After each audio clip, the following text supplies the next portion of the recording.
Hello everyone. PKL season 12 అయితే August 29 నుండి start అవుతుంది. అది కూడా తెలుగు టైటాన్స్ మ్యాచ్తో. First match titans and Tamil titans మధ్య ఉండబోతుంది. ఈ మ్యాచ్ వైజాగ్లో రాజీవ్ గాంధీ ఇండోర్ స్టేడియంలో జరగబోతుంది. సో ఈ వీడియోలో మనం టూ టీమ్స్ మధ్య హెడ్ టు హెడ్ రికార్డ్ ఎలా ఉంది, లాస్ట్ 5 గేమ్స్ రిజల్ట్ ఏంటి, సీజన్ 6 తర్వాత మళ్ళీ సీజన్ 12 లో వైజాగ్లో మ్యాచెస్ జరుగుతున్నాయి. మరి వైజాగ్లో టైటాన్స్ రికార్డ్ ఎలా ఉంది, టూ టీమ్స్ స్టార్టింగ్ 7 ఎలా ఉండే ఛాన్స్ ఉంది, two teams head coaches PKL track record ఏంటి, అండ్ ఇది ఒక సీజన్ ఓపెనింగ్ మ్యాచ్ కాబట్టి ఇప్పటి వరకు టైటాన్స్ టీం ఎన్ని ఓపెనింగ్ మ్యాచెస్ ఆడింది అండ్ ఎన్ని మ్యాచెస్ గెలిచిందో చూద్దాం. ఫైనల్ గా best starting 7 from both teams ని ప్రిడిక్ట్ చేద్దాం.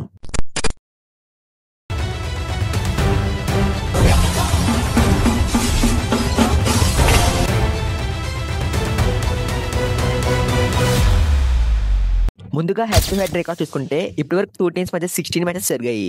ఇందులో టైటాన్స్ టీం 6 మ్యాచెస్ గెలిచింది అండ్ తలేవాస్ టీం 9 మ్యాచెస్ గెలిచింది. ఒక మ్యాచ్ టైగా ముగిసింది. టూ టీమ్స్ కి మధ్య జరిగిన లాస్ట్ 5 గేమ్స్ రిజల్ట్ చూసుకుంటే టైటాన్స్ టీం ఒక మ్యాచ్ గెలిచింది అండ్ తలేవాస్ టీం 4 మ్యాచెస్ గెలిచింది. పీకేఎల్ సీజన్ 11 లో చూసుకుంటే ఒక మ్యాచ్ టైటన్స్ టీం అండ్ ఒక మ్యాచ్ తలేవాస్ టీం గెలిచారు. ఇప్పుడు మనం వైజాగ్ లో టైటన్స్ టీం రికార్డ్ ఎలా ఉందో చూద్దాం. సీజన్ 1 లో 4 మ్యాచెస్ ఆడితే 3 మ్యాచెస్ గెలిచారు అండ్ ఒక మ్యాచ్ డ్రా చేసుకున్నారు. అండ్ సీజన్ 3 లో 4 మ్యాచెస్ ఆడితే 2 మ్యాచెస్ గెలిచారు, 2 మ్యాచెస్ ఓడిపోయారు. అండ్ సీజన్ 6 లో 6 మ్యాచెస్ ఆడితే 3 మ్యాచెస్ గెలిచారు, 3 మ్యాచెస్ ఓడిపోయారు. సో టోటల్ గా 14 మ్యాచెస్ ఆడితే 8 మ్యాచెస్ గెలిచారు అండ్ 5 మ్యాచెస్ ఓడిపోయారు. ఒక మ్యాచ్ టైగా ముగిసింది. విన్ పర్సెంటేజ్ చూసుకుంటే 57.14 గా ఉంది. ఓవరాల్ గా టైటాన్స్ టీమ్ కి వైజాగ్ లో మంచి రికార్డు ఉందని చెప్పొచ్చు. తెలుగు టైటాన్స్ టీమ్ స్టార్టింగ్ 7 చూసుకుంటే సెంటర్ మ్యాన్ గా ఆశిష్ నర్వాల్ ఉంటాడు. లెఫ్ట్ కార్నర్ లో అంకిత్ జగ్లాన్ ఉంటాడు. రైట్ కార్నర్ లో శుభం షిండే ఉంటాడు. లెఫ్ట్ ఇన్ లో భరత్ హుడా ఉంటాడు. రైట్ ఇన్ లో విజయ్ మాలిక్ ఉంటాడు. లెఫ్ట్ కవర్ లో అజిత్ పవార్ ఉంటాడు. రైట్ కవర్ లో సాగర్ రావల్ ఉంటాడు. ఈ మ్యాచ్ లో అంకిత్ జగ్లాన్ కీ ప్లేయర్ గా మారే ఛాన్స్ ఉంది. ఎందుకంటే పవన్ షరావత్ అండ్ అర్జున్ దేశ్వాల్ ఇద్దరు రైటర్సే. ఈ ఇద్దరిని అంకిత్ జగ్లాన్ ఎలా ట్యాకిల్ చేస్తాడు అనేది మ్యాచ్ డిసైడింగ్ ఫ్యాక్టర్ గా ఉంటుంది. అంకిత్ సీజన్ 11 లో టైటన్స్ టీం నుండి టాప్ డిఫెండర్ గా ఉన్నాడు అండ్ 45 ట్యాకిల్ పాయింట్స్ స్కోర్ చేశాడు. ఇందులో 2 హైఫైస్ ఉన్నాయి. టైటాన్స్ టీమ్ గురించి ఆల్రెడీ డీటెయిల్గా ఒక వీడియో చేశాను. సో ఈ వీడియోలో అంత డీటెయిల్గా చెప్పడం లేదు. మీకు ఇంట్రెస్ట్ ఉంటే డిస్క్రిప్షన్ అండ్ కామెంట్ సెక్షన్లో లింక్ పెడతాను. ఆ లింక్ నుండి వీడియో చూడండి లేదా ఛానల్ ఓపెన్ చేసి చూడండి. రైట్ కార్నర్లో ఉన్న శుభం షిండే అయితే టైటాన్స్ టీమ్కి వైస్ కెప్టెన్ గా ఉన్నాడు. తను last season 56 tackle points score చేశాడు అండ్ డొమెస్టిక్ మ్యాచ్లో ఎక్సలెంట్ గా పర్ఫామ్ చేశాడు. నరేందర్ కండోలా లెఫ్ట్ రైడర్ కాబట్టి ఈ 2 ప్లేయర్స్ మధ్య మంచి బ్యాటిల్ అయితే ఉంటుంది. ఒకవేళ నరేందర్ కండోలా ఫెయిల్ అయినా మోయిన్ షఫీ ఉన్నాడు, తను కూడా లెఫ్ట్ రైడరే. టైటాన్స్ టీమ్ కవర్స్ అయితే లాస్ట్ సీజన్ లో యావరేజ్ గా పర్ఫామ్ చేశారు. బ్యాకప్ చూసుకున్న ఎక్స్పీరియన్స్ ప్లేయర్స్ లేరు. అర్జున్ దేశ్వాల్ ఎక్కువగా బోనస్ కి ట్రై చేస్తూ ఉంటాడు. ఈ టైంలో కవర్ డిఫెండర్స్ ట్యాకిల్ కి అటెంప్ట్ చేస్తే సక్సెస్ అయ్యే ఛాన్స్ ఉంది. రైడర్స్ చూసుకుంటే విజయ్ మాలిక్ సీజన్ 11 లో టైటన్స్ టీం నుండి టాప్ రైడర్ గా ఉన్నాడు అండ్ 172 పాయింట్స్ స్కోర్ చేశాడు. ఈ సీజన్ లో ఫుల్ టైం కెప్టెన్ గా లీడ్ చేస్తున్నాడు. ఆశిష్ నర్వాల్ లాస్ట్ సీజన్ లో డూఆర్డే స్పెషలిస్ట్ గా ఉన్నాడు అండ్ క్రూషియల్ టైంలో పాయింట్స్ స్కోర్ చేశాడు. ఈ సీజన్ లో ఆ ఫామ్ కంటిన్యూ చేస్తారో లేదో చూడాలి.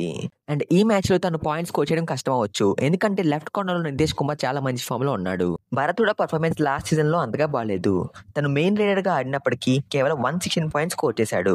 Bharat Hooda both right and left raider కాబట్టి తను ఈ మ్యాచ్ లో రైట్ కార్నర్ ని అటాక్ చేయాలి. ఎందుకంటే రైట్ కార్నర్ లో ఉన్న సాగర్ అయితే లాస్ట్ సీజన్ ఇంజరీ వల్ల ఆడలేదు. అది లెఫ్ట్ కార్నర్ చూసుకుంటే ఇన్ఫార్మ్ డిఫెండర్ ఉన్నాడు. సో తను రైట్ కార్నర్ అటాక్ చేస్తే పాయింట్స్ వచ్చే ఛాన్స్ ఉంది. తమిళ తలేవాస్ స్టార్టింగ్ 7 చూసుకుంటే సెంటర్ మ్యాన్ గా అర్జున్ దేశ్వాల్ ఉంటాడు. లెఫ్ట్ కార్నర్ లో నితేష్ కుమార్ ఉంటాడు. రైట్ కార్నర్ లో సాగర్ రాతే ఉంటాడు. లెఫ్ట్ ఇన్ లో నరేందర్ కండోలా ఉంటాడు. రైట్ ఇన్ లో పవన్ షరావత్ ఉంటాడు. లెఫ్ట్ కవర్ లో ఆశిష్ మాలిక్ ఉంటాడు. రైట్ కవర్ లో రోనక్ కార్బ్ ఉంటాడు. లెఫ్ట్ కార్నర్ లో ఉన్న నితేష్ కుమార్ అయితే లాస్ట్ సీజన్ లో ఎక్సలెంట్ గా పర్ఫామ్ చేశాడు. తను 22 మ్యాచెస్ లో 77 ట్యాకిల్ పాయింట్స్ స్కోర్ చేశాడు. ఇందులో ఏకంగా 8 ఐఫైస్ ఉన్నాయి. లాస్ట్ సీజన్ లో ఎక్కువ ఐఫైస్ చేసిన ప్లేయర్ గా నితేష్ కుమార్ ఉన్నాడు. సీజన్ 11 లో తను టాప్ 3 డిఫెండర్ గా ఉన్నాడు. రైట్ కార్నర్ లో ఉన్న సాగర్ రాతే అయితే లాస్ట్ సీజన్ లో ఇంజరీ వల్ల ఎక్కువ మ్యాచెస్ ఆడలేదు. తన సీజన్ 11 లో కేవలం ఒక్క మ్యాచ్ ఆడి 3 పాయింట్స్ స్కోర్ చేశాడు. బట్ సాగర్ సీజన్ 7 నుండి తలేవాస్ టీమ్ లో ఉన్నాడు. ప్రతి సీజన్ పాయింట్స్ స్కోర్ చేస్తున్నాడు. సీజన్ 9 లో 53 పాయింట్స్ అండ్ సీజన్ 10 లో 67 పాయింట్స్ స్కోర్ చేశాడు. కవర్స్ లో ఆశిష్ మాలిక్ అండ్ రోనక్ కార్బ్ ఉన్నారు. ఆశిష్ సీజన్ 8 నుండి తలేవాస్ టీమ్ లో ఉన్నాడు. బట్ ఎక్కువగా ఛాన్సెస్ రాలేదు. సీజన్ 10 లో 7 మ్యాచెస్ ఆడి 7 పాయింట్స్ స్కోర్ చేశాడు అండ్ సీజన్ 11 లో 14 మ్యాచెస్ ఆడి 25 పాయింట్స్ స్కోర్ చేశాడు. రైడర్స్ చూసుకుంటే కెప్టెన్ గా పవన్ షరావత్ ఉంటాడు. తను లాస్ట్ సీజన్ లో 13 మ్యాచెస్ ఆడి టోటల్ గా 129 రైడ్ పాయింట్స్ స్కోర్ చేశాడు. ఇందులో 8 సూపర్ టెన్స్ ఉన్నాయి. తను ఇంజరీ వల్ల అన్ని మ్యాచెస్ ఆడలేదు. తలేవాస్ టీమ్ కి వైస్ కెప్టెన్ గా అర్జున్ దేశ్వాల్ ఉన్నాడు. తను లాస్ట్ సీజన్ లో 23 మ్యాచెస్ ఆడి 227 రైడ్ పాయింట్స్ స్కోర్ చేశాడు. And Jaipur pink Panthers team కి టాప్ రైడర్ గా ఉన్నాడు అండ్ థర్డ్ రైడర్ గా నరేందర్ కండోలా ఉంటాడు. లాస్ట్ సీజన్ లో తన పర్ఫార్మెన్స్ యావరేజ్ గా ఉంది. తను 13 మ్యాచెస్ ఆడి 82 పాయింట్స్ స్కోర్ చేశాడు. తనకి రీప్లేస్మెంట్ గా మోయిన్ షఫీ ఉన్నాడు. లాస్ట్ సీజన్ లో తను 14 మ్యాచెస్ ఆడి 103 పాయింట్స్ స్కోర్ చేశాడు. ఇందులో 4 సూపర్ టెన్స్ ఉన్నాయి. లాస్ట్ సీజన్ తమిళ తెలవాస్ టీమ్ కి మోయిన్ షాఫకి బెస్ట్ రైడర్ గా ఉన్నాడు. ఇప్పుడు మనం 2 కోచెస్ యొక్క పీకేఎల్ ట్రాక్ రికార్డ్ అయితే చూద్దాం. తమిళ తెలవాస్ టీమ్ కి కోచ్ గా సంజీవ్ బలియన్ ఉన్నారు. సీజన్ 3 లో పాటన్ టీమ్ కి కోచ్ గా ఉండి ట్రోఫీ గెలిపించారు. అండ్ సీజన్ 9 లో జైపూర్ టీమ్ కి కోచ్ గా ఉన్నారు. And Jaipur pink Panthers team season 9 లో ట్రోఫీ గెలిచింది. Last season Jaipur pink Panthers team కి కోచ్ గా ఉన్నారు. అండ్ జైపూర్ 6th ప్లేస్ లో ఫినిష్ చేసింది. టైటాన్స్ టీమ్ కోచ్ గా కృష్ణ కుమార్ హుడా ఉన్నారు. కృష్ణ కుమార్ హుడా కోచింగ్ లో ఢిల్లీ టీమ్ సీజన్ 7 లో ఫైనల్ కి రీచ్ అయింది. అండ్ సీజన్ 8 లో ట్రోఫీ విన్ అయింది. లాస్ట్ సీజన్ టైటాన్స్ టీమ్ కి కోచ్ గా ఉన్నారు. And Titans team points table లో 7th ప్లేస్ లో ఫినిష్ చేసింది. ఇప్పుడు వరకు జరిగిన పీకేఎల్ 11 సీజన్స్ లో Telugu Titans team 6 season opening matches ఆడింది. 6 మ్యాచెస్ లో 2 మ్యాచెస్ విన్ అయ్యి 4 మ్యాచెస్ ఓడిపోయింది. ఫస్ట్ మ్యాచ్ చూసుకుంటే సీజన్ 3 ఓపెనింగ్ మ్యాచ్ యూంబాతో ఆడి ఓడిపోయింది. సెకండ్ మ్యాచ్ చూసుకుంటే season 4 opening match Pune team తో ఆడి ఓడిపోయింది. థర్డ్ మ్యాచ్ చూసుకుంటే సీజన్ 5 ఓపెనింగ్ మ్యాచ్ తలేవాస్ మీద గెలిచింది. ఫోర్త్ మ్యాచ్ చూసుకుంటే సీజన్ 7 ఓపెనింగ్ మ్యాచ్ యూంబాతో ఓడిపోయింది.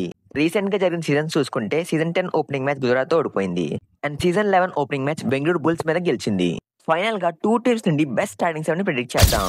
అండ్ ఇది నా పర్సనల్ చాయిస్. సెంటర్ మ్యాన్ గా అర్జున్ దేశ్వాల్ని సెలెక్ట్ చేస్తున్నా. లెఫ్ట్ కార్నర్ లో నితీష్ కుమార్ ని సెలెక్ట్ చేస్తున్నా. అండ్ రైట్ కార్నర్ లో శోమ్ షిండే ఉంటాడు. ఇక కవర్ చూసుకుంటే లెఫ్ట్ కవర్ లో అజిత్ పవార్ ని సెలెక్ట్ చేస్తున్నా. అండ్ రైట్ కవర్ లో సాగర్ రావల్ ఉంటాడు. లెఫ్ట్ ఇన్ లో విజయ్ మాలిక్ ని సెలెక్ట్ చేస్తున్నా. And he will be captain. Right in లో పవన్ షరావత్ ఉంటాడు. And he will be vice captain. So total గా 4 ప్లేయర్స్ ని టైటన్స్ టీం నుండి అండ్ 3 ప్లేయర్స్ ని తలేవాస్ టీం నుండి సెలెక్ట్ చేశాను. టైటన్స్ ప్లేయర్ ని కెప్టెన్ గా అండ్ తలేవాస్ ప్లేయర్ ని వైస్ కెప్టెన్ గా సెలెక్ట్ చేశాను. మీరు మీ బెస్ట్ స్టార్టింగ్ 7 ఏమనుకుంటున్నారో కామెంట్స్ లో చెప్పండి.